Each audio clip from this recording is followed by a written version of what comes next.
So what's up mga boss? Good morning.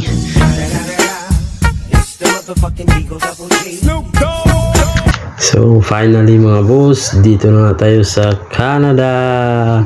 So yun mga boss, bago ang lahat mga boss, gusto ko lang magpasalamat sa Panginoong Diyos dahil binagbigyan yung kahilingan natin na makapunta at magkatrabaho dito sa Canada mga boss. So second mga boss, gusto ko lang i-shout out yung pinsan ko na si Charlie J. Barina.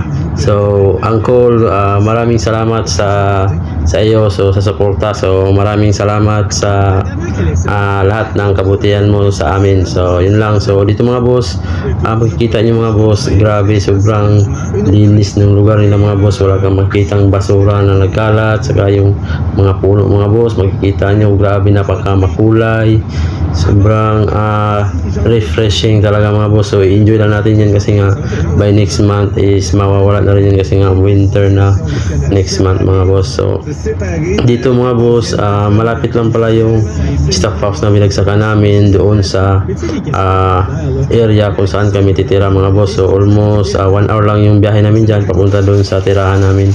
So yan mga boss, nag grocery na rin kami ng bali 2 postcard po yan, good for 2 weeks na yan mga boss. Yung isang postcard doon nilagay namin sa kabilang sasakyan at yung isa naman dito sa kabilang sasakyan din. So ito mga boss. Hello, what's up mga boss? So hapon nga pala ngayon dito sa Canada mga boss. So finally nga ay dito na kami sa accommodation area.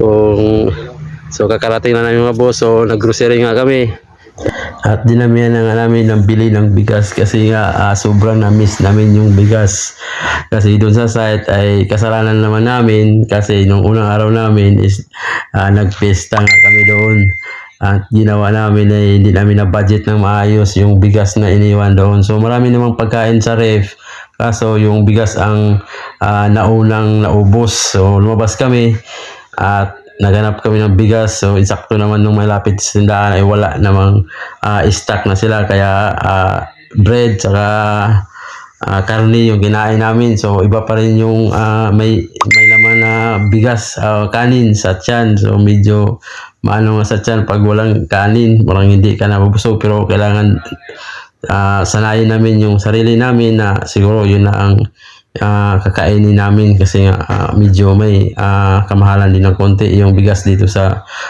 Canada. So ito mga boss, dito na sa bahay namin. So sobrang ganda ng mga boss at super blessed nga kami at napakalaki yung binigay na accommodation namin dito. So tag-isa kami ng kwarto dito mga boss, kompleto na rin ng mga gamit. So pagkain na lang, intindihin mo, mababait din yung mga amo namin mga boss. So wala kaming masabi at tinuro nila kami doon sa trabaho, in-explain na rin sa amin yung mga trabaho namin doon. So maayos naman mga boss. So talagang thank you Lord talaga sa nangyari sa amin dito at medyo na-bless tayo.